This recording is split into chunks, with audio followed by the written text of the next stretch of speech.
Olá, graça e paz! Hoje, dia 15 de fevereiro de 2025, e nós estamos dando sequência à nossa leitura do mês. Já chegamos na metade do livro de Atos. Esta é a leitura de fevereiro, capítulo 15 hoje, assim diz a palavra de Deus.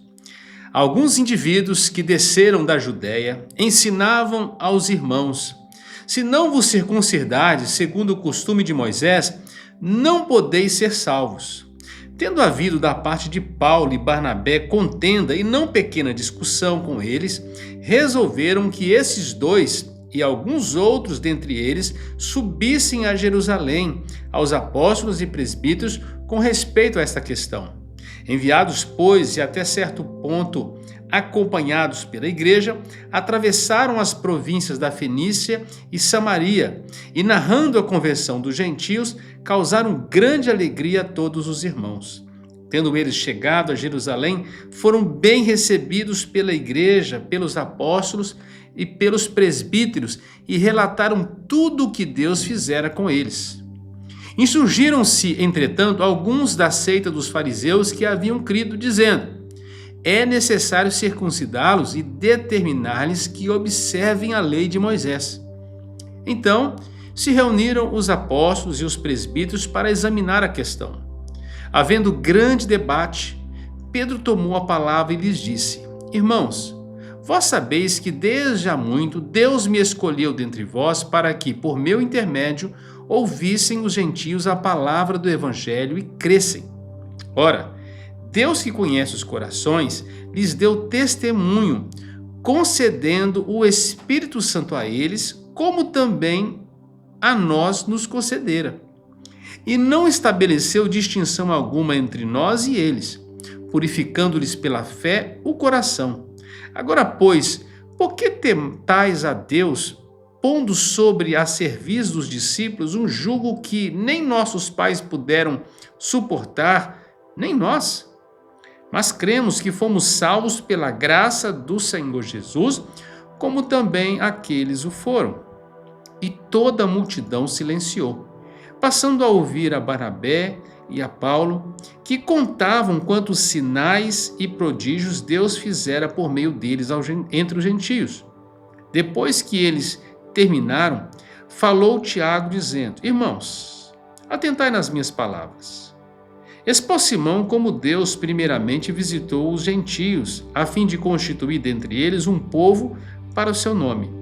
Conferem com isso as palavras dos profetas, como está escrito: cumpridas essas coisas, voltarei e reedificarei o tabernáculo caído de Davi, e levantando-o de suas ruínas, restaurá-lo-ei, para que os demais homens busquem o Senhor, e também todos os gentios sobre os quais tem sido invocado o meu nome. Diz o Senhor, que faz essas coisas conhecidas desde os séculos. Pelo que julgo eu, não devemos perturbar aqueles dentre os gentios se converterem a Deus, mas escrever-lhes que se abstenham das contaminações dos ídolos, bem como das relações sexuais ilícitas, da carne de animais sufocados e do sangue. Porque Moisés tem em cada cidade, desde tempos antigos, os que pregam nas sinagogas, onde é lido todos os sábados. Então pareceu bem aos apóstolos e aos presbíteros com toda a igreja, tendo elegido homens entre eles, enviá-los juntamente com Paulo e Barnabé a Antioquia. Foram Judas, chamado Barsabás, e Silas, homens notáveis entre os irmãos. Escrevendo por mão deles, os irmãos, tanto os apóstolos como os presbíteros, aos irmãos de entre os gentios, em Antioquia, Síria e Cilícia, saudações. Visto sabemos que alguns que saíram de entre nós, sem nenhuma autorização, vos têm perturbado com palavras, transtornando a vossa alma, pareceu-nos bem, chegados a pleno acordo, eleger alguns homens e enviá-los a vós outros com os nossos amados Barnabé e Paulo. Homens que têm exposto a vida pelo nome do nosso Senhor Jesus Cristo. Enviamos, portanto, Judas e Silas, os quais pessoalmente vos dirão também essas coisas. Pois pareceu bem ao Espírito Santo e a nós não vos impor maior encargo além destas coisas essenciais: que vos abstenhais das coisas sacrificadas a ídolos, bem como do sangue, da carne de animais sufocados e das relações sexuais ilícitas. Dessas coisas fareis bem se vos guardardes. Saúde. Os que foram enviados desceram logo para Antioquia e, tendo reunido a comunidade, entregaram a epístola. Quando a leram, sobremaneira se alegraram pelo conforto recebido. Judas e Silas, que eram também profetas, consolaram os irmãos com muitos conselhos e os fortaleceram. Tendo-se demorado ali por algum tempo, os irmãos os deixaram voltar em paz aos que os enviaram. Mas pareceu bem a Silas permanecer ali. Paulo e Barnabé demoraram-se em Antioquia ensinando e pregando com muitos outros a palavra do Senhor. Alguns dias depois, disse Paulo a Barnabé: voltemos agora para visitar os irmãos por todas as cidades nas quais anunciamos a palavra do Senhor, para ver como passam. E Barnabé queria levar também a João, chamado Marcos. Mas Paulo não achava justo levarem aquele que se afastara desde a Panfilha, não os acompanhando no trabalho. Houve entre eles tal desavença que vieram a separar-se. Então Barnabé, levando consigo a Marcos, navegou para Chipre. Mas Paulo, tendo escolhido a Silas, partiu encomendado pelos irmãos à graça do Senhor, e passou pela Síria e Cilícia, confirmando as igrejas.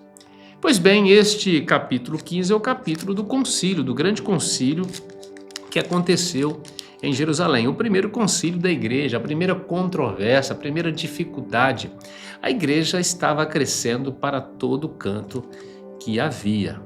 E onde a igreja ia se estabelecendo, também no encalço de muitos crentes, ou muitos crentes também convertidos do judaísmo, queriam manter as práticas judaizantes e muitas vezes pervertendo gentios que haviam convertido genuinamente ao Senhor e seguiam o evangelho simples.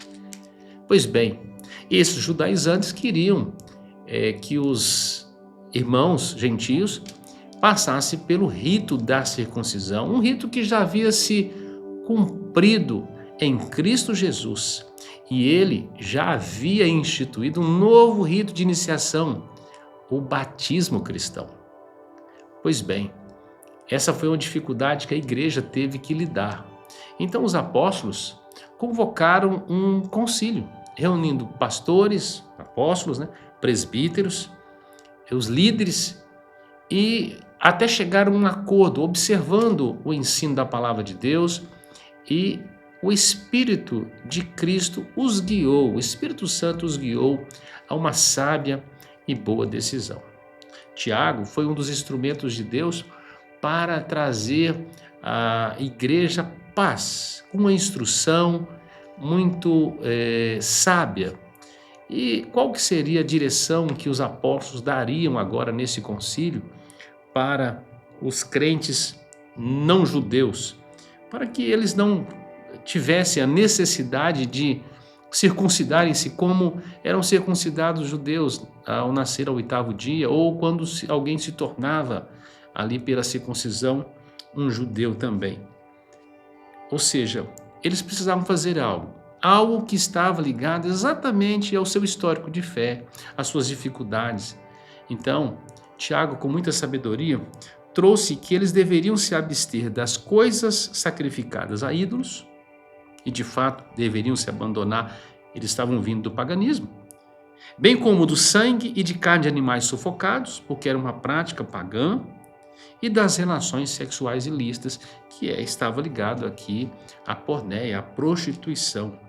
Dessas coisas eles deveriam se desligar, mas não impor sobre eles os mesmos ritos que os fariseus carregavam, que os líderes religiosos carregavam e que eles mesmos não conseguiam suportar. Uma das coisas que nós enfrentamos nos nossos dias de hoje são os judaizantes, sim, os fariseus da nossa geração. Gente que quer impor regras, leis, costumes sobre o povo de Deus, quase que trazendo uma nova escravidão judaica àqueles que foram libertados em Cristo Jesus. Nós que fomos salvos pela graça em Cristo Jesus, sem obra alguma, a não ser a que Cristo fez por nós. Nós não somos salvos pelas obras, nós somos salvos pela graça. E esta graça é suficiente para nós. Por isso, não precisamos ir ao templo em Jerusalém, templo que hoje está destruído, para fazer sacrifícios. Não precisamos fazer longas peregrinações, como se fossem elas objeto ou instrumento de santificação, de purificação ou de consagração. Também não precisamos passar novamente pelo rito da circuncisão, uma vez que Cristo nos libertou e instituiu o batismo cristão como símbolo de entrada na família da aliança, na família da fé.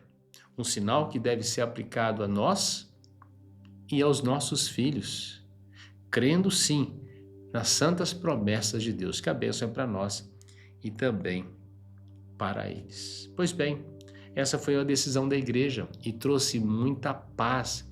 Diz que quando os gentios ouviram ler as instruções, as recomendações dos apóstolos, vinda ali através de Paulo e Silas, quando chegou na igreja de Antioquia, diz que eles se alegraram, porque não precisavam carregar aquele fardo pesado, aquele jugo dos judaizantes, mas podiam ter agora uma vida livre em Cristo. E foi para a liberdade que Cristo nos libertou.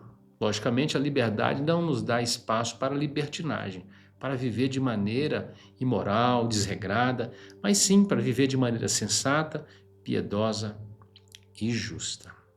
O final da primeira viagem missionária trouxe muitos frutos. Então, o Espírito Santo, que operou essas coisas e trouxe a paz agora na igreja, vai conduzir novamente para uma nova viagem. Paulo e Barnabé, que fizeram a primeira viagem juntos, e nessa primeira viagem levaram João Marcos, mas quando chegou na Panfilha, não sabemos o motivo, a Bíblia não descreve, mas João Marcos desistiu da viagem e voltou para casa. Aquilo trouxe para Paulo uma dificuldade muito grande. Nessa segunda viagem, Barnabé queria levar de novo João Marcos. Paulo não achou justo que João Marcos acompanhasse aquele que havia abandonado na primeira viagem. Pois bem, Barnabé tomou João Marcos e foi para Chipre. Houve uma divergência entre eles, uma dificuldade, uma contenda. Paulo tomou Silas e caminhou para revisitar os campos que outrora haviam ouvido o evangelho, o qual eles tinham pregado. E o mais importante dessa diferença entre os dois, agora tem duas caravanas servindo a Cristo. Com Jesus é assim, até os nossos problemas, as nossas dificuldades, as nossas encrencas não são capazes de impedir o avanço do evangelho. A igreja cresce, prospera e segue vitoriosa. Louvado seja Deus por isso. Deus abençoe sua vida. Nos vemos na próxima.